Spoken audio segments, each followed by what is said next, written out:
ാത്ത ദൈവം. ആകാശം മാറിയാലും ഭൂമി മാറിയാലും മാറാത്തവന്റെ വാക്ക് എന്താ പറയുന്നത്? 2 കൊരിന്തോസ് 9:8 വായിക്ക്. നിങ്ങൾക്ക് ആവശ്യമുള്ളതെല്ലാം ആവശ്യമുള്ളതെന്ന് പറഞ്ഞാൽ 2 ലക്ഷം രൂപയാണ് കൊച്ചിന് ഫീസ് കൊടുക്കാൻ വേണ്ടതെങ്കിൽ നിങ്ങൾക്ക് ആവശ്യമുള്ളത് 2 ലക്ഷമാണ്. നിങ്ങൾക്ക് ആവശ്യമുള്ളതെല്ലാം, ഉറക്കെ വായിച്ചേ, നിങ്ങൾക്ക് ആവശ്യമുള്ളതെല്ലാം സദാ സമൃദ്ധമായി.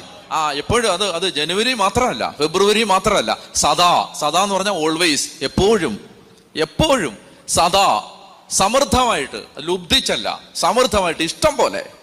മനസ്സിലാവുന്നുണ്ടോ? നിങ്ങൾ ഒരു ചീപ്പ് ദൈവമല്ല നമ്മുടെ ദൈവം. മനസ്സിലായോ? ഒരു 7-ാം കൂലി ദൈവമല്ല നമ്മുടെ ദൈവം. എന്ന് പറഞ്ഞാൽ നിങ്ങൾക്ക് ആവശ്യമുള്ളത് എപ്പോഴും സമൃദ്ധമായിട്ടെന്ന് പറഞ്ഞാൽ ആവശ്യത്തിൽ കൂടുതൽ. 10,000 സൽകൃത്യങ്ങൾ ധാരാളമായി ചെയ്യാനും വേണ്ടതെല്ലാം എന്ന്